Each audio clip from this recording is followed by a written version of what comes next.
کافر تھے بعد میں مسلمان ہوئے، اس لیے جیسے کہ وہ لوگ ان عقائد کے صرف پابند نہیں ہیں۔ ہمارا جو ہے کہ یہ اعتقاد ہے کہ نبی جو ہے کہ نہیں، نبی ہو یا امام ہو،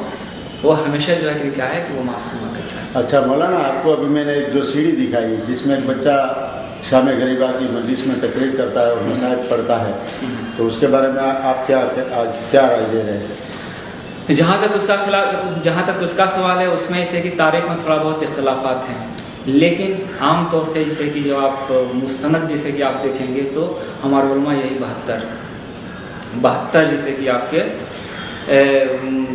جیسے شہدائے کربلا جو ہیں 72 جیسے کہ ہیں، اور روایتیں تو بہت ساری جیسے کہ ہیں، لیکن وہ سب ضعیف روایتیں جیسے کہ ہیں۔ 72 جیسے کہ ہم 72 ہی مانتے ہیں اس کو۔ اس میں جو بچہ پڑھ رہا ہے مجلس، اس میں یہ کہہ رہا ہے کہ امام حسین نے اپنا گھوڑا پانی کے اندر ڈالا اور امام نے پانی پینے کی کوشش کی، گھوڑے نے سر اٹھا لیا اور عمر ساتھ نے آواز دی۔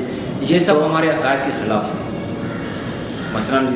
گھوڑے نے ایسے کہ آپ سر اٹھا لیا، اس کے بعد عمر ساتھ نے کہا کہ اسے کہ وہ آپ یا امام حسین صلی اللہ علیہ وسلم پانی پینے جا رہے تھے، اتنے میں ایسے کہ عمر صاحب نے کہا کہ ادھر خیمے میں ایسے کہ وہ لشکر پہنچ گیا تو امام نے پانی کو پھینک دیا۔ یہی آپ کہنا چاہتے ہیں؟ یہ اس طرح کی جیسے کہ یہ روایتیں صحیح نہایت ضعیف ہیں۔ ایسا نہیں ہے کہ یہ پہلی بار جیسے کہ ہو رہا ہے، اس سے پہلے بہت سارے جیسے کہ بہت سارے نہیں، بعض علماء نے جیسے کہ لکھا تو اس کی باقاعدہ تردید ہوئی، اور ایسی چیزیں نہیں پڑھنا چاہیے۔ مثلا آپ دیکھیے خیمے میں پانی کے متعلق جیسے کہ بہرحال میں وہ چیزیں ابھارنا نہیں چاہتا، جیسے شہید انسانیت کے متعلق جیسے تھا پہلی بار جب کتاب آئی تو اس میں جیسے کہ اس طرح کے مسائل آئے تھے، اور اگر آپ تاریخ میں ملتے بھی ہیں لیکن ہمارے شیعہ عقائد کے بالکل خلاف ہیں، اس لیے ایسی روایتیں نہیں کرنا چاہیے جو فساد کا سبب ہے۔ مولانا یہ سب باتیں ہیں تو اس کا مومن کو ویرودھ کرنا پڑے یا نہ؟ جب بھی ایسے سوالات ہوں، مثال کے طور پہ اگر کوئی شخص کہے کہ مولا کائنات نے معاذ اللہ ابوبکر کی بیعت کر لی، یا معاذ اللہ ایسے کہ خیمے میں پانی تھا امام نے غسل فرمایا، یا مثلا جیسے کہ آپ کے نجاست کی حالت میں مثلا ہم علم کو پڑھ کے کو چھو سکتے ہیں، اس طرح کے جب بھی فرسودہ عقائد ہوں تو انسان کو چاہیے، اس کا یہ فرض ہوتا ہے امر بالمعروف و نہی عن المنکر، یہ بھی ایک شرعی فریضہ ہے، یعنی نیکی کی ہدایت کرنا، برائی سے روکنا۔ تو ایسی صورت میں ہم کو کیا کرنا چاہیے کہ ہم کو سامنے آنا چاہیے اور کھل کے اس کے جیسے کہ مخالفت کرنا چاہیے۔ جیسا کہ میں نے ابھی بتایا کہ جیسے کہ قرآن کا ترجمہ اسی کو کہتے ہیں کہ ترجمہ وغیرہ ایسا نہیں کرنا چاہیے کہ جو آپ کے ہمارے عقائد کے خلاف۔ ایسا نہیں، عقیدہ کہاں سے ہوتا ہے ہمارا، جیسے کہ عقیدہ جیسے جو ائمہ معصوم صلی اللہ علیہ وسلم نے جو کچھ فرمایا اس کی روشنی میں ہونا چاہیے ساری چیزیں۔ یہ سب ترجمہ ایسے کہ نماز اللہ کا ترجمہ ایسے الٹا سیدھا ایسے کیا، ایک بار نہیں 2 بار کہ فرما دے اور کر دے، یہ سب چیزیں ایسے کہ صحیح ہیں۔ اچھا مولانا، یہ جو میں نے آپ کو ایک کتاب دکھائی جس میں ایسوسیشن کی چھاپی ہوئی ہے اور اس میں ایک مور کا چتر بنایا اور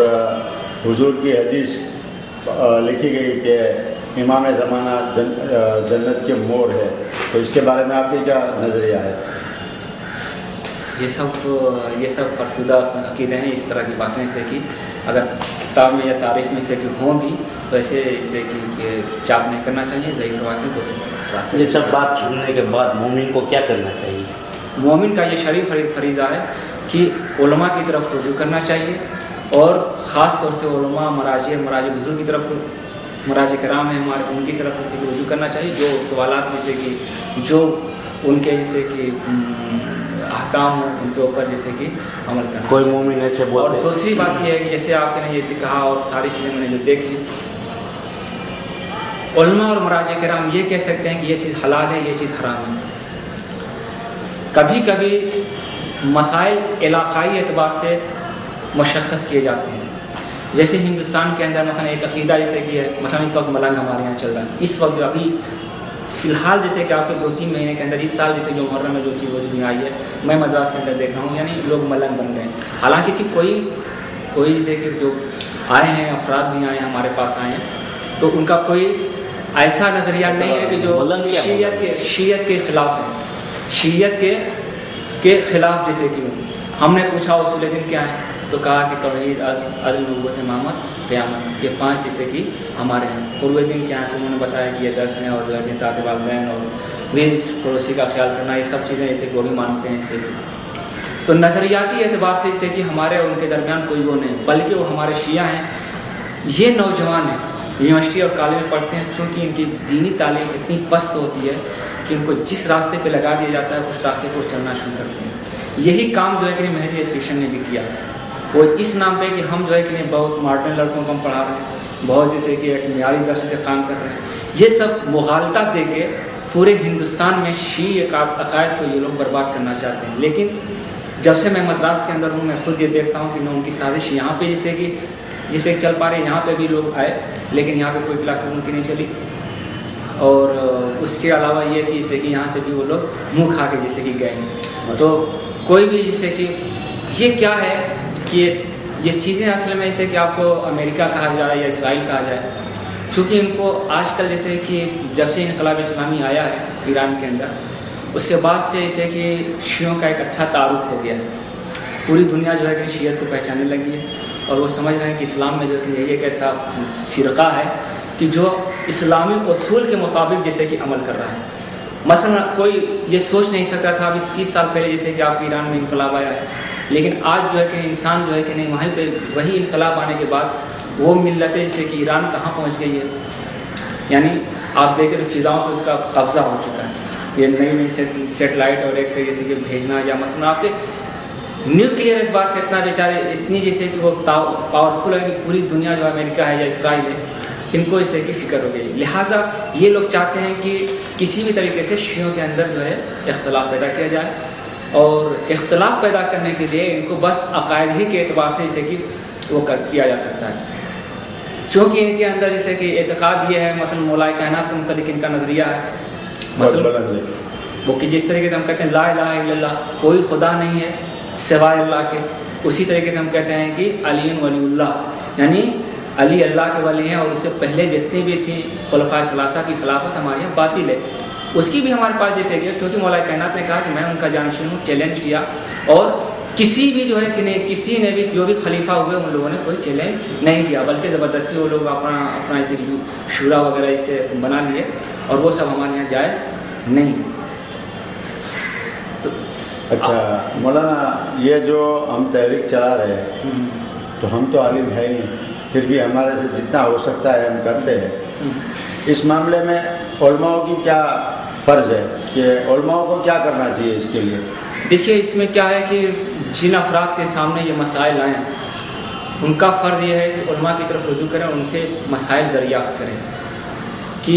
یہ مسائل ابھر کے سامنے آ رہے ہیں، اس میں شریعت کیا کہہ رہی ہے، یا مثلا یہ چیز مبہم ہے، یہ کلاسز مثلا چل رہی ہیں، مثلا ہمارے پاس ایک ایسی کلاسز چل رہی ہیں جن کا کچھ خبر نہیں، لیکن لاسٹ میں کیا ہوتا ہے کہ 4 مسائل کے ساتھ ساتھ ایک مسئلہ ایسا بیان کر دیا جاتا ہے کہ جس سے ہمارے قوم میں فساد پیدا ہوتا ہے. تو یہ سب چیزیں جیسے کہ عوام کا یہ فریضہ ہے کہ وہ علماء کی طرف رجوع کریں،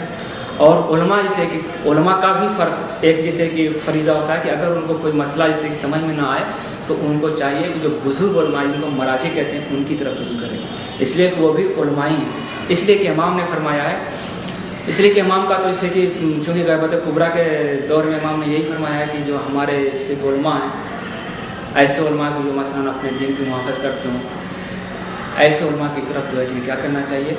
انسان کو رجوع. اور علماء کا کیا فریضہ ہے؟ ان کو کھل کے سامنے آنا چاہیے، لوگوں کو سمجھانا چاہیے، تو اس کے بارے میں آپ کیا کہتے ہیں؟ اگر علماء کرام جیسے کہ ان سب مسائل میں پیچھے ہٹ رہے ہیں تو وہ امام زمانہ کو جواب دیں گے. اور جو بھی شخص جیسے کہ مثال کے طور پہ میں آپ کو کھل کے بول رہا ہوں کہ امام زمانہ مشن کے متعلق میں ایک زمانے سے اسے کہ سنتا چلا رہا ہوں، یہ عقائد نہیں ہے، کچھ نہ کچھ چیزیں ہیں، اور بعض نام بھی سامنے آتے ہیں اور وہ ایک ہی نام سامنے آتا ہے. تو یہ کہا جا سکتا ہے کہ اور اس شخص سے جب کوئی سوال کرتا ہے تو وہ کہتا ہے میں نہیں ہوں. تو اس میں ایک شبہہ ہے، یا تو انسان جیسے کہ کوئی درس اگر چلا رہا ہے، جیسے مثلا آپ یہ سمجھیے کہ کسی بھی مثلا میں ہوں، میں نے جامعہ حیدریہ خیر آباد میں نے پڑھایا، آپ کو لیٹر پیڈ جو آپ نے دیکھا تو اس میں آپ کو مل رہا ہے کہ استاد جامعہ حیدریہ خیر آباد. تو اگر ان کے کلاسز چل رہے ہیں تو کوئی کہہ سکتا ہے کہ میں جو ہے فلاں سے اسپیشلسٹ ہوں، میں فلاں سے کی جگہ پہ پڑھایا ہوں. فخر کے ساتھ آدمی کہتا ہے کہ میں جیسے کہ مثلا آپ کے آپ کو اصل کافی کا درس میں نے دیا ہے، میں نے جیسے کہ علامہ حلیہ کی جیسے کہ وہ کتاب جیسے کہ باب ہادیہ شرح ہے یہ ہم نے پڑھایا ہے. آپ کے جیسے کہ اور بھی جو عقائد میں جو کتابیں جیسے کہ ہیں یہ سب چیزیں ہم نے اسے درس دیتے. آدمی فرض کہتا ہے کہ ہم فلاں مدرسے میں مدرس ہیں، ہم یہ ہیں، ہم یہ جو ہے کہ نام صرف آتا ہے لیکن افراد سامنے نہیں آتے. جیسے یہ کہا جائے کہ میں تو وہ نہیں کہنا چاہتا، ایسے کہ ایک چیز بہرحال مثال بہت تو گنجلک ہوگی، آدمی کو سامنے آنا چاہیے. جو بھی کسی کا بھی نظریہ ہو سامنے کھل کے آئے کہ ہمارا یہ اعتقاد ہے تو اس کا جیسے کہ حل ہو سکتا ہے. اگر انسان کھل کے سامنے نہیں آئے گا تو اس کا مقصد سوائے فساد پھیلانے کے اور کچھ نہیں. ماشاء اللہ. اچھا مولانا آپ کا بہت بہت شکریہ. اور اس میں جو آپ نے فرمایا اس میں علماء کی طرف رجوع کرنا چاہیے، اور علماء میں بھی جیسے کہ سب برابر علماء نہیں ہیں. جب انبیاء میں سب برابر ہیں سارے علماء بھی برابر نہیں ہیں. تو ایک چھوٹے مثلاً ایک جیسے آپ یہ دیکھ لیجئے کہ کچھ ہائی اسکول پاس ہوتے ہیں وہ بھی ایک اسٹوڈنٹ ہے، ایک بی اے پاس ہے وہ بھی اسٹوڈنٹ ہے، اور ایک پی ایچ ڈی کی ہے وہ بھی اسٹوڈنٹ ہے. اور تو اس میں جیسے کہ علماء میں بھی مثلاً کچھ لوگ مثلاً آپ ایران بھی جاتے ہیں، آپ کا جیسے خیال تو اس میں بھی ایک کیٹیگری ہے. کچھ لوگ مثلاً آپ کے چھوٹی چھوٹی کتابیں پڑھ کے چلے آتے ہیں، کچھ اس کے بعد جیسے کہ درس خارج تک جاتے ہیں اور بڑی کتابیں، تو اس میں ہوتا ہے. بہرحال یہ جو ہندوستان کے مسائل ہیں اس کو جیسے کہ جو ہمارے ہندوستان میں جو ڈگریاں ہیں سعد اللہ فاضل ہے، ممتاز اللہ فاضل جو ہوتے ہیں مثلاً، یہ اچھا خاصا جیسے کہ اس کو کر سکتے ہیں. اور جہاں ان کو پرابلم ہوتی ہے جو مشکل ہوتی ہے تو خود ہی وہ سمجھتے ہیں کہ ہم کو کہاں رجوع کرنا چاہیے. جیسے مراجع کرام ہیں جو جیسے آیت اللہ سستانی صاحب ہیں، آیت اللہ خامنئی صاحب ہیں، یا مثلاً جو بھی آپ کے جیسے کہ آپ کے ناصر مکارم شیرازی صاحب ہیں. الحمدللہ آج بہت سارے مراجع کرام ہیں. آج ہمارا علم جو ہے کہ بہت جیسے کہ آپ کے دینی علم بہت ترقی کر چکا ہے. ایک ہر جگہ جیسے کہ آپ کو ساری چیزیں آپ کو فراہم ہو سکتی ہیں آسانی سے. اور میں آپ کو ایک بات بتا رہا تھا کہ چونکہ یہ مسائل جو سامنے آتے ہیں کبھی کبھی ایسی چیزیں ہوتی ہیں کہ ایک چیز پیش کی جاتی ہے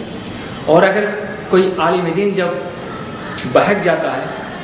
تو سامنے نہیں آئے گا، لیکن اپنے عقائد کو یا اپنے جیسے کہ کسی مثلا امریکہ سے یا کہیں سے بھی اس کو اگر کہیں سے پیسہ مل جاتا ہے اس بیس کے اوپر جیسے کہ وہ ایسی چیزیں ڈالے گا کہ کسی بھی اعتبار سے آپ شرعی ثبوت آپ نہیں پیش کر پائیں گے، لیکن وہ چیز ہوگی. تو اس کے لیے اس علاقے کے جو علماء کرام ہیں ان سے جو ہے کہ نہیں ان سے رابطہ قائم کیا جائے اور ان کی باتوں کے اوپر عمل کیا. اس لیے کہ موضوع کی تشخیص مراجع کرام بھی نہیں کر سکتے اور اس کو وہی کر سکتا ہے جو اس چیز کو جھیل رہا ہے. تو کیا علماء کرام پہ واجب نہیں ہے کہ وہ ان کی مخالفت کرے اور لوگوں کو صحیح راستہ دکھائے کہ بھئی یہ غلط ہے یہ صحیح ہے؟ ان کا بھی فریضہ بنتا ہے نا. یہ تمام علماء کا جیسے کہ فرض ہے کہ مثلاً آپ کے ان کی شرعی ذمہ داری ہوتی ہے اور وہ جواب دہ ہوں گے امام زمانہ کے پاس، اللہ کے پاس، اور جو ہے کہ اہل بیت السلام کے پاس. اگر دین یہ